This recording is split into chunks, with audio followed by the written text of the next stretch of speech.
नमस्कार साथियों, आप लोगों का बहुत बहुत स्वागत है आपके अपने YouTube channel enjoy with RC पे। तो अब तक की चर्चा में हम लोगों ने जो है कि चैप्टर 5 को कंप्लीट कर लिया था।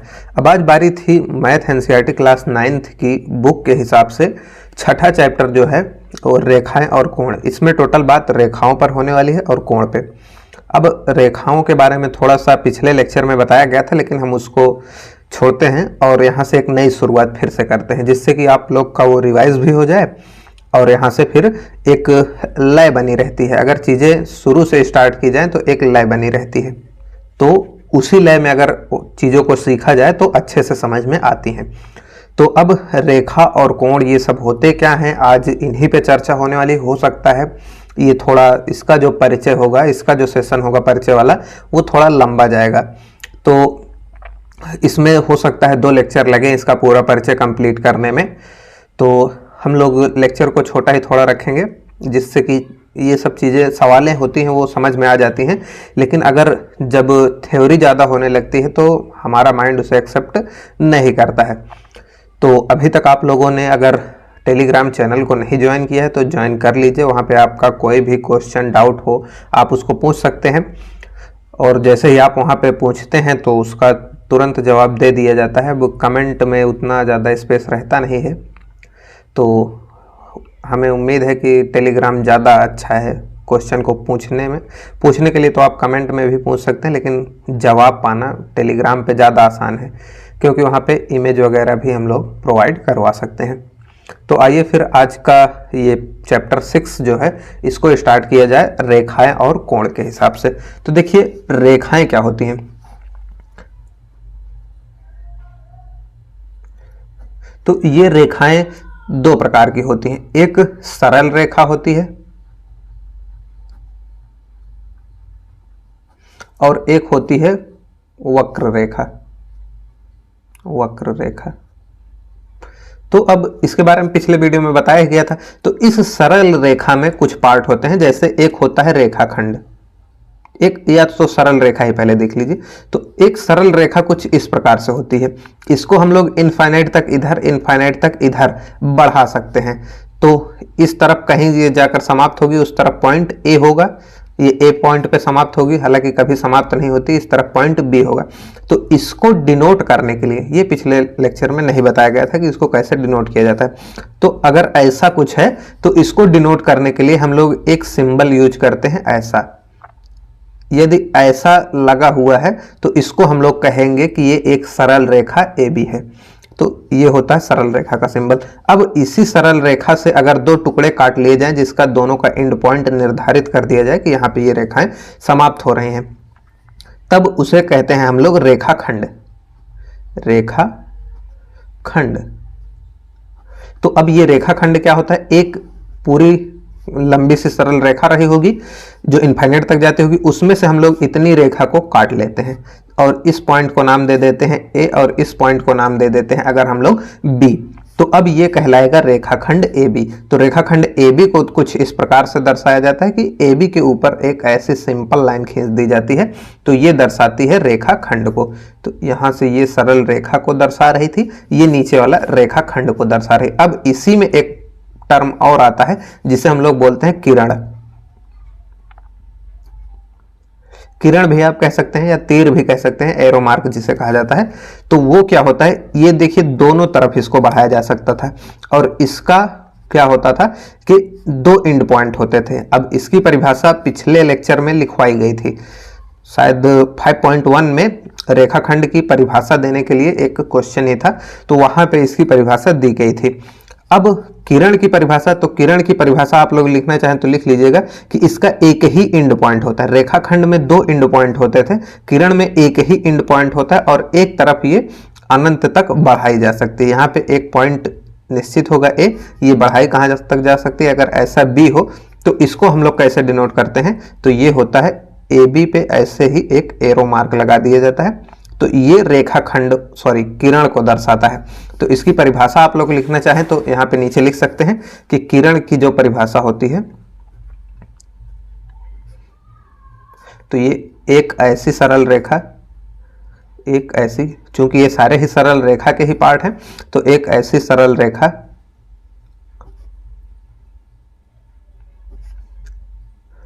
जिसका एक ही अंत बिंदु हो, एक ही अंत बिंदु हो, तो ये हो जाता है किरण की परिभाषा। रेखाखंड जिसके दो अंत बिंदु हो और रेखा जो सरल रेखा होती है उसका कोई भी एंड पॉइंट नहीं होता, तो ये चीजें हो जाती हैं सरल रेखा में। अब इसमें थोड़े से और चीजें आएंगी, उसके पहले वक्र रेखा को, वक्र रेखा जो टेढ़ी मेढ़ी लाइन हो, सरल ना हो, वो वक्र रेखा कहलाती है। तो वक्र रेखा के उदाहरण में आप लोग जैसे एक वृत्त को भी मान सकते हैं, ये भी एक, ये होता है वृत्त, ये भी एक वक्र रेखा का ही उदाहरण है। चार तरह के परवलय होते हैं, एक कुछ इस तरह, एक इस तरह, एक इस तरह और एक इस तरह, तो ये चार परवलय होते हैं। तो ये चारों परवलय भी एक तरह की वक्र रेखा के ही उदाहरण होते हैं। एक दीर्घवृत्त होता है कुछ इस तरह से, ये मान लीजिए इसकी एक्सिस है, तो ये दीर्घवृत्त होता है, दीर्घवृत्त। तो जो हमारा सूर्य के चारों ओर पृथ्वी चक्कर लगाती है वो दीर्घवृत्ताकार कक्षा पे चक्कर लगाती है, ना कि वृत्ताकार कक्षा पे, तो कुछ इस तरह से चक्कर लगाती है, तो वही होता है दीर्घवृत्त। इसमें मतलब दो एक्सिस होती हैं, इसकी त्रिज्या नहीं होती, दो एक्सिस होती हैं, एक बड़ी एक्सिस होती है, एक छोटी एक्सिस, ये वाली छोटी है, ये वाली बड़ी है।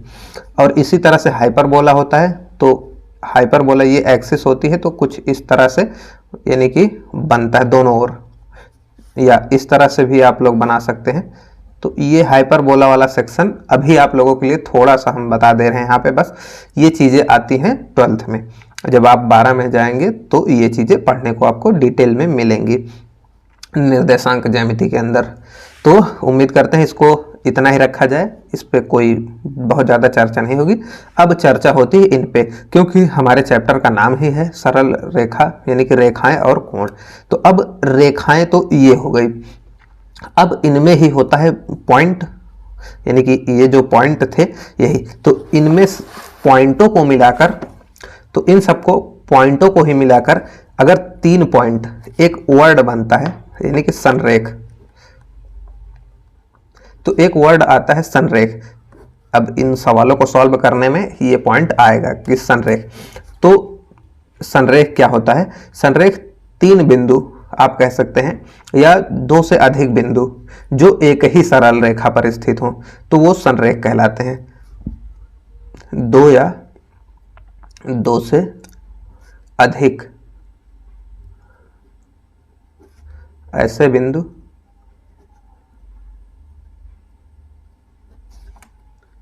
जो एक ही सरल रेखा पर हो, एक ही सरल रेखा पर हो। तो अब देखिए, अगर जैसे 3 बिंदु हो रहे हैं, अगर 3 बिंदु मतलब एक ही रेखा पे हैं तो वो तीनों संरेख कहलाएंगे। 4 बिंदु हैं तो 4 भी संरेख कहलाएंगे। तो अब जैसे मान के चलिए 3 बिंदु ही हैं, तो अगर तीनों बिंदु अगर संरेख नहीं है तो अगर उनको मिलाया जाए तो एक ऐसा देखिए, यहाँ पे एक बिंदु है, एक बिंदु यहाँ पे है, और तीसरा बिंदु कहीं भी आप ले लीजिए, ऊपर नीचे दाएं बाएं कहीं भी ले लीजिए।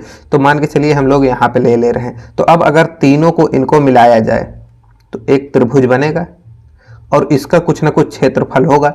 तो अगर 3 पॉइंट हमें निकालने हो कि संरेख है या नहीं, तो पहली कंडीशन तो है कि अगर रेखा एक रेखा हो, अगर उस पर तीनों लाई कर जाएं तब वो कह सकते हैं कि संरेख है। या आगे क्लास में जब 10th में जाएंगे आप लोग, तो इसी कॉन्सेप्ट पे एक सवाल सॉल्व होती है कि हम लोग जो त्रिभुज है, जो त्रिभुज का क्षेत्रफल, निर्देशांक ज्यामिति जब हम लोग 10th में पढ़ेंगे, पता नहीं अब 10th में है या 11th में होगा, तो निर्देशांक ज्यामिति में पहले तो रहता था, अब देखना पड़ेगा।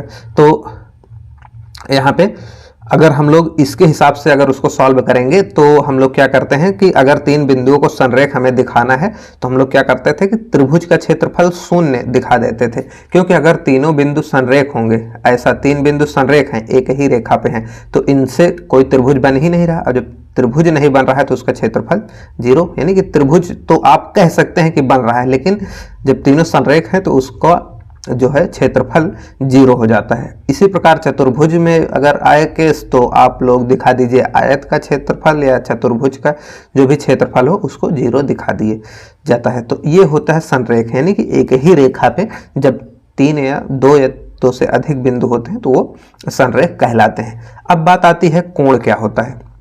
ये तो हो गई टोटल रेखाओं की बात। तो अब आइए देखते हैं कोण पे। तो ये शब्द होता है कोण, जिसे अंग्रेजी में एंगल कहा जाता है। तो ये क्या होता है कि जब दो किरणें एक ही अंत बिंदु से प्रारंभ होती हैं तो कोण बनता है। इसको आप लोग लिख लीजिए। जब दो किरणें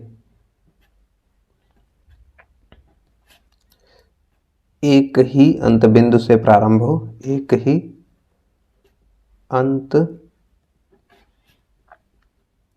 बिंदु से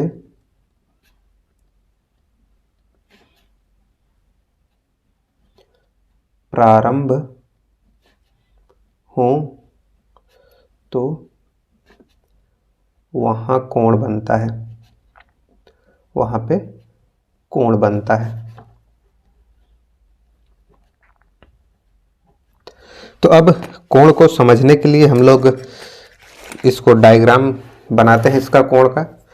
तो अब हम लोग एक मतलब दो किरणें ले लेते हैं ऐसी जो एक ही पॉइंट से स्टार्ट हो। तो ये हो गई अपनी दो किरणें। तो अब इन किरणों में देखिए कुछ पॉइंट होते हैं। ये एक किरण ये है, किरण का यही जो है रूल था कि एक ही तरफ ये स्टार्ट होती हैं। तो इनके बीच जो गैप रह जाता है, ये ज़्यादातर एंगल को हम लोग अगर कुछ नहीं दिया हुआ है तो हम लोग क्लॉकवाइज यानी कि दक्षिणावर्त मानते हैं। इस प्रकार से इस तरफ से होते हुए मापते हैं और इस तरह से जिस तरह से घड़ी चलती है क्लॉकवाइज, तो हम कोण को क्लॉकवाइज ही मानते हैं। और इसे दर्शाने के लिए हम लोग थीटा डिग्री कह सकते हैं। तो इसे दिखाने के लिए हम लोग डिग्री का यूज करते हैं। कोई भी वैसे तो संख्या लिखी जाती है यहाँ पे 1 डिग्री 2 डिग्री ऐसा करके, लेकिन हम लोग उस पर डिग्री लिखते हैं। तो ये होता है कोण को दर्शाने का साइन। तो ये इसको हम लोग नाम देते हैं कोण। और ये जो दो किरणें हैं जिनके बीच यह कोण बन रहा है, इन दोनों ही किरणों को कहा जाता है भुजा। किसी कोण की भुजाएं हैं ये, तो इन्हें कहा जाता है भुजा। और ये जो पॉइंट है जहां से स्टार्ट होती है, मान के चलिए ये पॉइंट है ए, तो इस पॉइंट को हम लोग नाम देते हैं कोण का शीर्ष, जिसे इंग्लिश में वर्टेक्स कहा जाता है। तो ये हो जाता है कोण का शीर्ष। तो उम्मीद करते हैं आपको कोण के बारे में चीजें समझ में आ गई होंगी। अब कुछ कोण होते हैं जो कुछ स्पेशल कोण, कुछ डिग्री स्पेशल होती है जिन्हें हम लोग कोई नाम दे देते हैं। तो अब आइए उन पे बात करते हैं। तो अब स्पेशल डिग्री के कोणों में जो पहला कोण हम लोग पढ़ेंगे जिसे कहा जाता है न्यून कोण। न्यून कोण। तो न्यून कोण क्या होता है? तो ऐसा कोण जो मतलब नाम से ही स्पष्ट है, न्यून मतलब छोटा, न्यूनतम शब्द इसी से बना है, न्यून से ही न्यूनतम बना है। जो सबसे छोटा उसे न्यूनतम कहते हैं, न्यून माने छोटा। तो छोटा कोण, तो सिंपली इस कोण के अंदर क्या आते हैं, तो इस कोण के अंदर जैसे आप लोग एक कोण एंगल खींच सकते हैं। यहाँ पे एक किरण ये हो गई अपनी, इसका ये वर्टेक्स मानते हुए एक किरण और खींच देते हैं हम लोग कुछ इस प्रकार से। तो यहाँ से क्लॉकवाइज हम लोग एंगल मापते हैं। तो जो अपना थीटा आता है, मान के चलिए ये कोण थीटा है, तो इस थीटा की वैल्यू क्या होगी? अगर न्यून कोण के लिए दर्शाया जाए तो न्यून कोण के लिए यह थीटा जो है वो 0 डिग्री से तो बड़ा होना चाहिए, बट ये 90 से छोटा होना चाहिए। यानी कि अगर ये कोण 90 अंश से छोटा हो और 0 अंश से बड़ा हो कोई भी कोण, तो वह कोण न्यून कोण कहलाता है। इसकी परिभाषा आप लोग चाहे हिंदी में तो लिख सकते हैं कि ऐसा कोण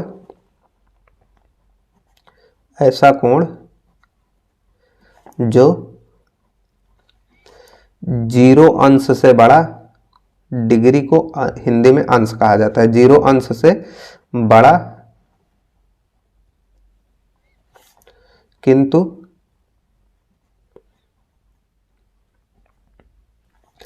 90 अंश से छोटा हो, 90 अंश से छोटा हो, न्यून कोण कहलाता है। अब इसको लिख लीजिएगा आप लोग कि न्यून कोण कहलाता है। तो उम्मीद करते हैं आपको ये न्यून कोण समझ में आ गया होगा कि जो कोण 0 से लेकर 90 डिग्री के बीच में हो, 30 हो, 35 हो, 45 हो, 15 हो, 17 हो, 22.5 डिग्री हो, 21 डिग्री हो, कुछ भी कह दिया जाए वो 90 से कम होना चाहिए और 0 से अधिक होना चाहिए, तो वो न्यून कोण की कैटेगरी में आ जाता है। तो अब बढ़ते हैं इसके आगे। दूसरे नंबर पर आता है समकोण। तो अब सेकंड नंबर पे देखते हैं समकोण को।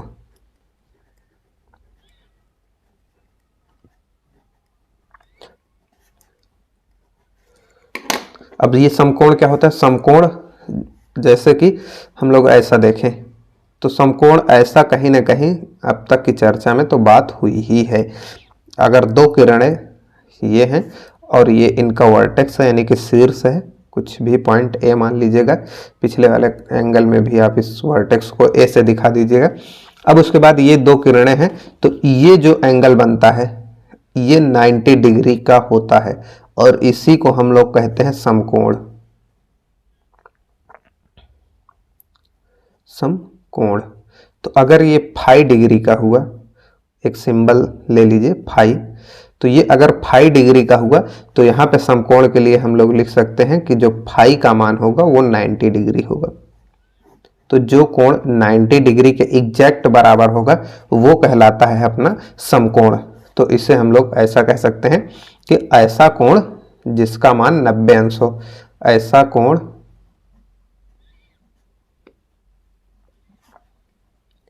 जिसका मान 90 अंश हो वो समकोण कहलाता है। अब ये समकोण बहुत ही काम की चीज है। तो वैसे तो सारे ही एंगल काम के हैं लेकिन ये समकोण अदर चैप्टर्स में ज़्यादा यूज होता है।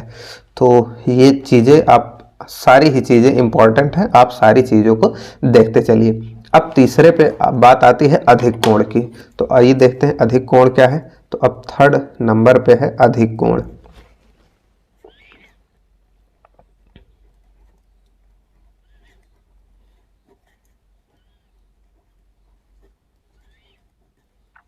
ये अधिक कोण क्या होता है? अधिक कोण नाम से ही स्पष्ट है, यानी कि जो समकोण से अधिक हो बट 180 डिग्री से छोटा हो, यानी कि इसकी भी एक बाउंड्री है।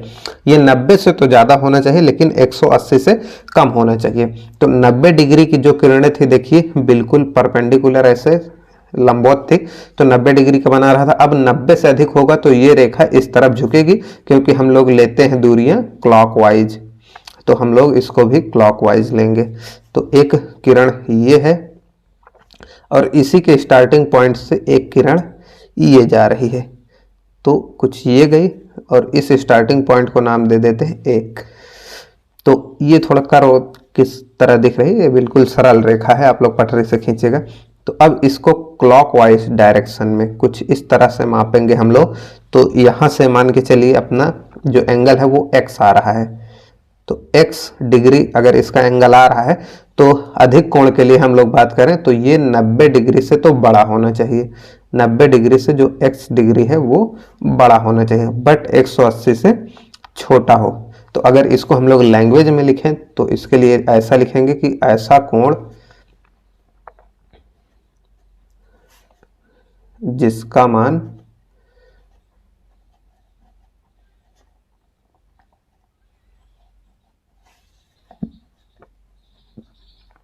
90 डिग्री से अधिक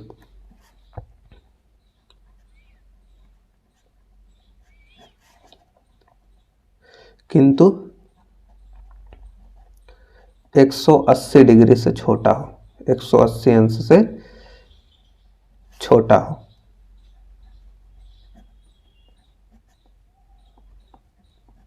तो वह अधिक कोण कहलाता है। तो अब ये तो बात हो गई तीसरा कोण जो था अधिक कोण, यानी कि 90 से 180 के बीच में। तो एक बार रिवाइज कर लेते हैं। तो पहले सबसे पहले न्यून कोण 0 से 90 के बीच हुआ, फिर 90 पे जो बाउंड्री थी बिल्कुल वो समकोण कहलाया। अब 90 से 180 के बीच जो थी वो अधिक कोण कहलाया। अब लेकिन ये जो पूरे कोण होते हैं, अगर एक देखिए ऐसा, तो ये संभवतः कितने डिग्री का बन सकता है, तो बहुत होगा, तो ये पूरा जो गोला बन रहा है ये पूरा घूमकर यहाँ पे आए, अपने स्टार्टिंग पॉइंट पे पहुंच जाए। अब इससे ज़्यादा तो कोण बन नहीं सकता, तो ज़्यादा से ज़्यादा अगर देखा जाए तो यहाँ से अगर ये पूरा घूम के यहाँ पर आता है तो कितने डिग्री का कोण बनता है, तो ये बनता है 360 डिग्री का।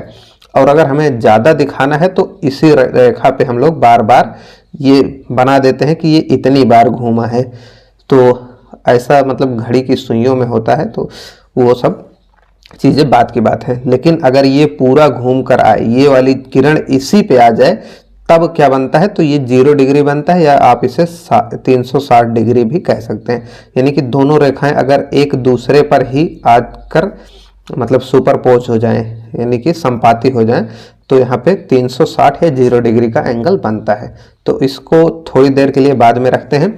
आइए एक और जो चौथे नंबर पर अपना कोण है, जिसे हम लोग ऋजु कोण कहते हैं, उसके बारे में जानते हैं। अब चूंकि 180 बात आई है, अभी तक 90 तक था, तो 90 की बाउंड्री को भी हम लोगों ने देखा कि समकोण कहते हैं। उसी प्रकार 180 की जो बाउंड्री है, इसे भी कुछ कहा जाता है। तो इसे क्या कहा जाता है, इसे ऋजु कोण कहा जाता है।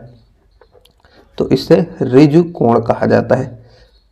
तो देखिए ऋजु का जो मतलब होता है, इसका मतलब होता है सीधा। जैसे ऋजु रेखाएं होती हैं, सीधी रेखाएं, तो इसी को ऋजु कोण को सीधा सीधा कहा जाता है।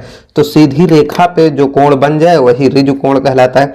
यानी कि एक रेखा ऐसी है, तो अब यहाँ पे एक मतलब स्टार्टिंग पॉइंट होगा, यहाँ पे दरअसल एक सीधी रेखा ना होकर दो किरणें होती हैं जो एक सीधी रेखा की तरह दिख रही हैं, जबकि ये दो किरणें हैं जिनका स्टार्टिंग पॉइंट ये रहा, ए पॉइंट इसका स्टार्टिंग पॉइंट है। तो ये जो एंगल बना, हम लोग क्लॉकवाइज नापते हैं, हालांकि यहाँ पे क्लॉकवाइज चाहे नापे चाहे एंटी क्लॉकवाइज नापे, हर तरह से ये 180 ही बन रहा है। तो यहाँ पे 180 अंश का कोण बनता है। अब ये कोण पता कैसे चलते हैं, अगर आपको ये पता करना हो तो एक चांदा आता है, डी स्केल जिसे कहते हैं, जो डी की तरह रहता है, कुछ इस प्रकार से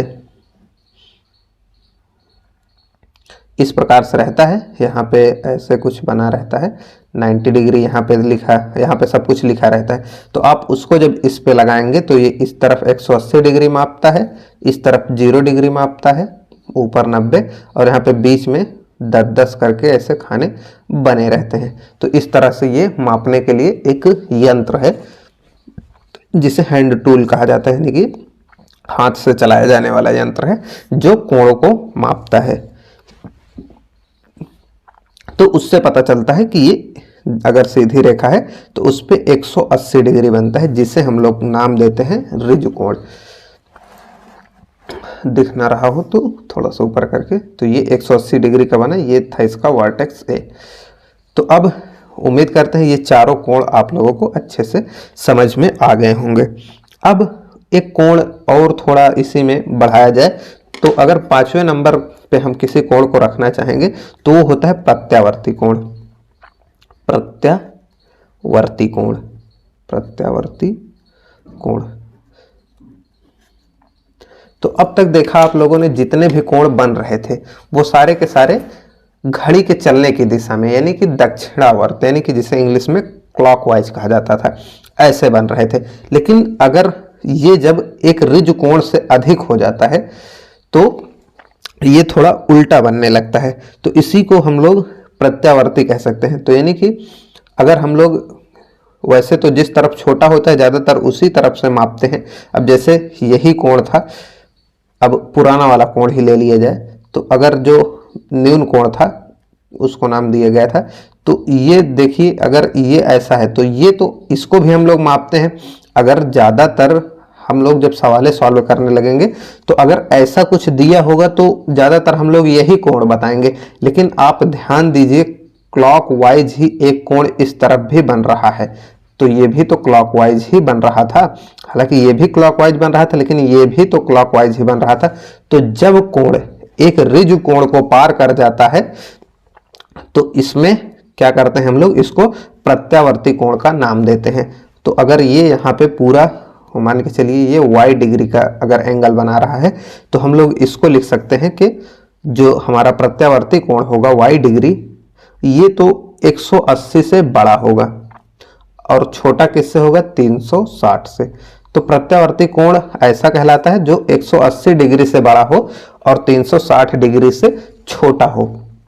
तो यहाँ पे ऋजु कोण को आप लिख सकते हैं ऐसा कोण, इसको लिखना भूल गए थे पहले, ऐसा कोण जिसका मान 180 डिग्री हो, बस यही लिखना था लैंग्वेज में।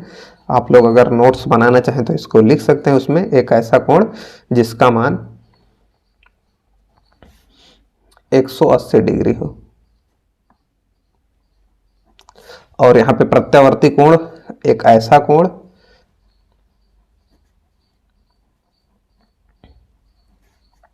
जो 180 डिग्री से बड़ा, 180 डिग्री से बड़ा किंतु 360 डिग्री से छोटा हो, किंतु 360 डिग्री से छोटा हो, तो वह प्रत्यावर्ती कोण कहलाता है। प्रत्यावर्ती थोड़ा नाम से ही लग रहा है, प्रत्यावर्ती का मतलब होता है उल्टा। तो ये देखिए अमूमन अगर किसी आदमी से कहा जाए तो वो यही कोण मापेगा, इसको बहुत कम ही मापा जाता है।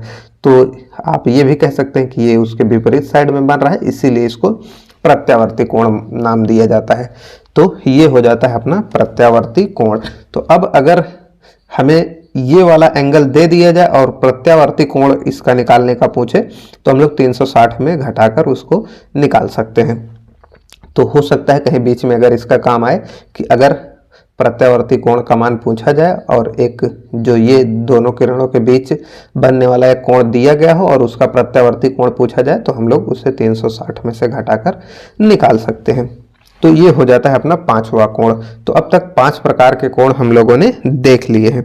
तो अब कुछ इन्हीं कोणों को मिलाकर कुछ कोण बनाए जाते हैं। मुख्यतः तो यही थे क्योंकि 360 तक की बाउंड्री पे हम लोग आ चुके हैं। अब इसके आगे कोण बनते नहीं हैं, अगर बनाना चाहे तो हम लोग उसी पे रिपीट करते हैं। तो अब 360 तक ही था तो ये इतने हो जाते हैं। अब कुछ स्पेशल एक कोणों की एक कैटेगरी और होती है, तो उसमें एक या दो प्रकार के, 2 या 3 प्रकार के कोण होते हैं। तो अब आइए बारी बारी से हम लोग उनको भी डिस्कस कर लेते हैं। तो अब जो ये दूसरी कैटेगरी है उसमें जो पहला कोण कह सकते हैं या कोई और ही नाम दे देते हैं, तो चलिए पहला ही कोण दे देते हैं। तो जो ये पूरी कैटेगरी ही दूसरी है, तो इसमें एक टर्म आता है पूरक कोण।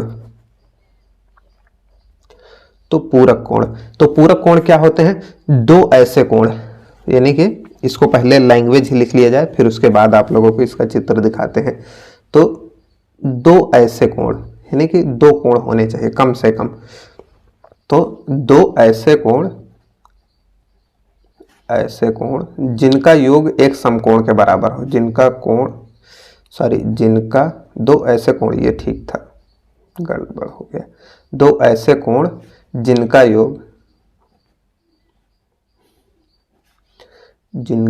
योग एक समकोण के बराबर हो, एक समकोण के बराबर हो।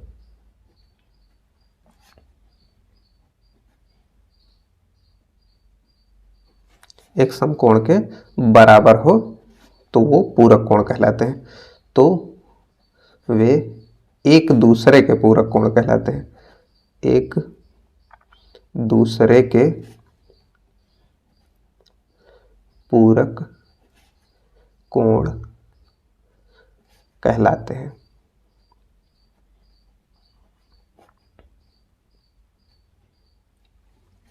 तो अब ये जो टर्म आ गया इसमें एक दूसरे के पूरक कोण, तो इसको समझने के लिए क्या करते हैं, हम लोग लेते हैं एक कोण को x और दूसरे कोण को y और इनको हम योग कर देते हैं, तो ये आना चाहिए 90 डिग्री। यही कंडीशन होती है पूरक कोण होने की। तो अब अगर इन दोनों का योगफल 90 आ रहा है तो ये पूरक कोण कहलाएंगे। तो अब इनमें से जो x है वो y का पूरक कोण कहलाएगा और जो y है वो x का पूरक कोण कहलाएगा। यही कह रहा है ये कि वे एक दूसरे के पूरक कोण कहलाएंगे। तो इस बात को इस तरह से स्पष्ट किया जाता है कि एक्स वाई का पूरक कोण है और वाई एक्स का पूरक कोण है। तो ये कुछ इस तरह से हम लोग दिखा सकते हैं। यहाँ पे कुछ ये था, तो एक किरण ऐसी है, एक किरण ऐसी है। अगर इसी में एक बीच में ऐसे कुछ डाल दिया जाए तो ये भी एक तरह का पूरक कोण ही है। ये x हो गया, ये y।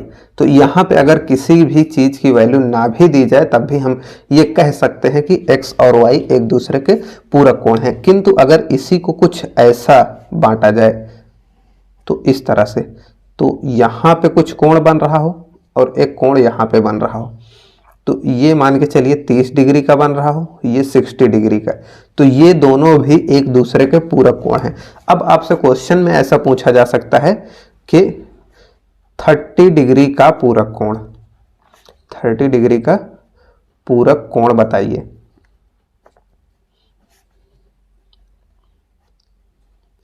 तो ये 30 डिग्री का पूरक कोण ऐसे पूछ लिया, तो यहाँ पे 60 डिग्री जो है इसका पूरक कोण होगा, क्योंकि इसमें कितना कम है कि जोड़ दिया जाए तो ये समकोण के बराबर हो जाए, तो 60 डिग्री।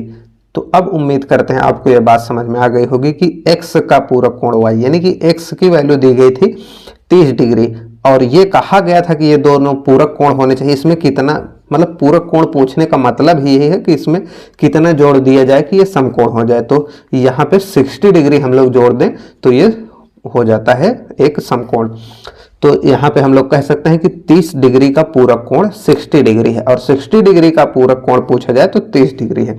इसी प्रकार बहुत सारे कोणों को पूछा जा सकता है, जैसे 20 डिग्री यानी 20 डिग्री का, तो हम लोग उसका जवाब देंगे 70 डिग्री।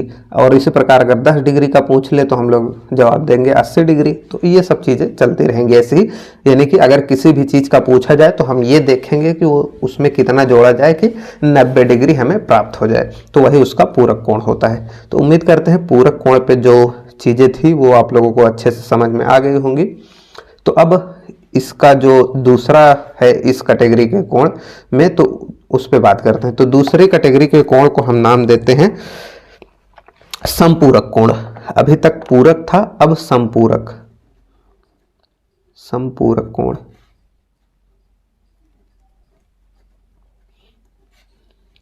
अब ये समपूरक कोण क्या होता है? तो समपूरक कोण सिंपल सी बात है, दो ऐसे कोण जिनका योगफल 180 हो जाए तो उसे समपूरक कोण कहते हैं। तो दो ऐसे कोण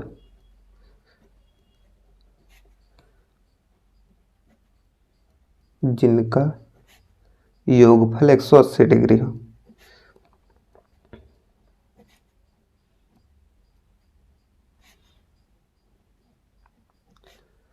तो वे एक दूसरे के समपूरक कहलाते हैं।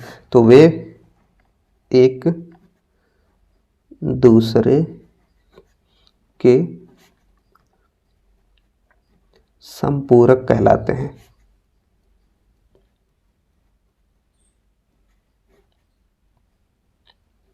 अब इसमें भी ये टर्म आया है एक दूसरे, तो क्या इसमें क्या होता है? तो अगर एक कोण हम लोग मान लेते हैं P है और दूसरे कोण को मान लेते हैं Q है, तो इनका योगफल तो होना चाहिए 180, यानी कि जो P कोण है वो Q का समपूरक है और जो Q है वो P का समपूरक है। तो अगर हम लोग चाहें तो ऐसा भी दिखा सकते हैं कि एक यहाँ से एक किरण ये है, एक किरण ये है, स्टार्टिंग पॉइंट ये है, तो ये टोटल 180 है, लेकिन इसमें दो कोण होने चाहिए। तो यहाँ से हम लोग चाहें तो ऐसी एक रेखा खींच देते हैं 90 डिग्री इधर, 90 डिग्री इधर, तो ये दोनों अगर जोड़े जाएंगे तो 180 डिग्री तो बनेगा ही। तो ये दोनों कोण एक दूसरे के समपूरक कोण हैं। इसमें भी एक क्वेश्चन ऐसा पूछा जा सकता है कि 120 डिग्री का समपूरक कोण, 120 डिग्री का समपूरक कोण बताइए। तो अब इसमें क्या किया जाता है? तो 180 डिग्री में कितना जोड़ दिया जाए कि 120 डिग्री में कितना जोड़ दिया जाए कि 180 हो जाए? तो 120 डिग्री में अगर हम लोग 60 डिग्री को जोड़ देते हैं तो ये 180 हो जाएगा। तो इसका उत्तर हम लोग सिंपली दे देते हैं 60 डिग्री इसका संपूरक कोण है, यानी कि 120 डिग्री का संपूरक कोण 60 डिग्री है और 60 डिग्री का संपूरक कोण पूछा जाए तो हम लोग जवाब देंगे 120 डिग्री। तो अब काफ़ी चर्चा इसमें हो गई थी, तो उसी पे बेस्ड ये था। तो उम्मीद करते हैं आपको ये भी अच्छे से समझ में आ ही गया होगा।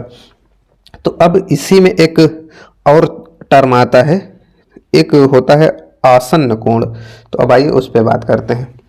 तो ये अपना तीसरा जो कोण है इस कैटेगरी का, जिसे कहा जाता है आसन्न कोण।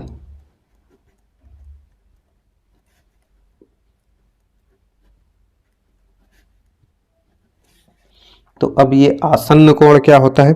तो आसन्न कोण ऐसा होता है कि दो ऐसे कोण हो, यानी कि दो ऐसे कोण हो जिनकी एक उभयनिष्ठ भुजा हो।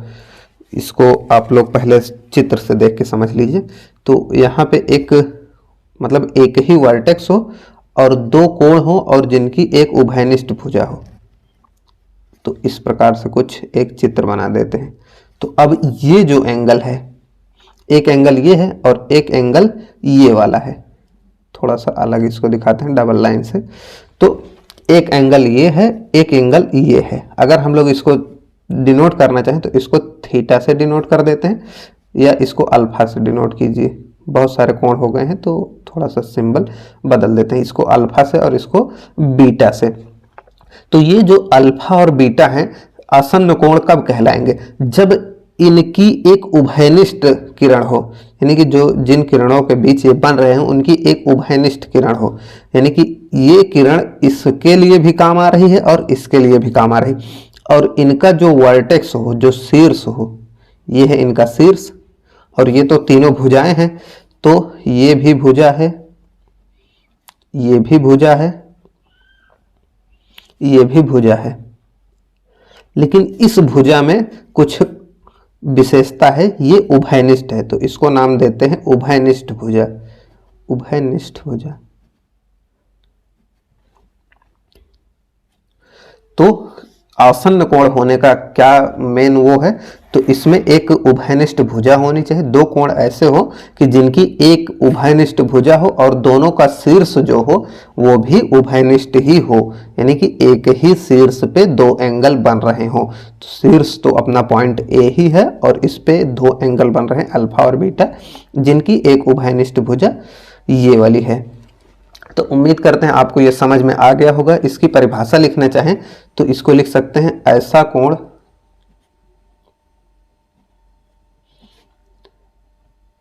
ऐसे दो कोण, सॉरी इसको काट दीजिए, तो यहां पे नीचे लिखते हैं ऐसे दो कोण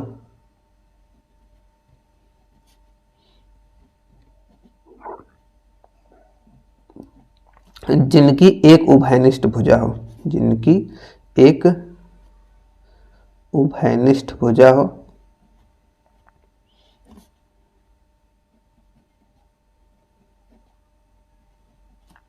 तथा एक ही शीर्ष हो।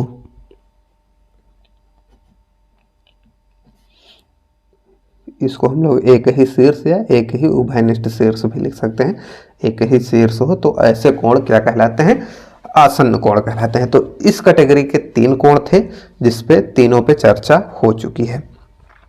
तो उम्मीद करते हैं ये 5 जो पिछली कैटेगरी के कोण थे वो और 3 इस वाली कैटेगरी के जो कोण हैं इनको आप लोग अच्छे से समझ गए होंगे। तो अब इन्हीं का यूज जो हमारी आने वाली एक्सरसाइज हैं उनमें भी होगा, लेकिन अभी कई प्रकार के कोण अभी बचे हुए हैं। अब अगर उन पे डिटेल में जाने लगेंगे तो वीडियो बहुत लंबी हो जाएगी, तो इस वीडियो में हम उस पर चर्चा नहीं कर रहे हैं। अब उसके लिए एक नेक्स्ट वीडियो लाना ही पड़ेगा और देखते हैं कि अगली वीडियो में भी समाप्त हो पाता है या नहीं। तो इसका पहले ही बताया था आप लोगों को कि जो इसका परिचय होने वाला है वो थोड़ा लंबा जाएगा। तो इस वीडियो में इतना ही रखते हैं और आपसे फिर से एक बार रिक्वेस्ट है कि अपने जो दोस्त यार छूटे हुए हैं अभी, उन्होंने चैनल को सब्सक्राइब नहीं किया है, जो अभी तक हमारे चैनल पे विजिट नहीं कर चुके हैं, आप लोग उनको शेयर कर दीजिए। अभी चैप्टर की स्टार्टिंग है और ये बहुत ही इम्पोर्टेंट चैप्टर है, ये आपके फ्यूचर में काम आने वाला चैप्टर है। कंपटीशन में इसके बहुत सारे सवाल पूछे जाते हैं, बहुत ही एंगल पे तो कई सवाल। हर कंपटीशन में आप अपने बड़े भाई बहनों का पेपर उठा के देखिए तो उसमें एंगल जरूर निकालने को कहेगा। और उम्मीद है कि आप यहाँ पे पढ़ने के बाद 100% तो नहीं कह सकते, लेकिन 80% सवाल अपने बड़े भाई बहनों के पेपर का आप सॉल्व कर सकते हैं। तो इसलिए आप भी इसका फ़ायदा उठाइए और अपने दोस्तों को भी इसके बारे में बताइए, ताकि वो भी इसको ज्वाइन, इस चैप्टर को एंजॉय कर सकें। तो हम लोग ऐसे ही बिल्कुल मस्ती में ये चैप्टर पढ़ने वाले हैं। तो अगर अब तक आप लोगों को दी गई जानकारी अच्छी लगी हो तो वीडियो को लाइक कर दीजिए, चैनल को सब्सक्राइब करके बेल आइकन को प्रेस कर लीजिए, जिससे कि इसका नेक्स्ट पार्ट जब अपलोड किया जाए तो उसका नोटिफिकेशन आपके पास पहुंच जाए। तो इस वीडियो में इतना ही रखते हैं, मिलते हैं नेक्स्ट वीडियो में, तब तक के लिए जय हिंद।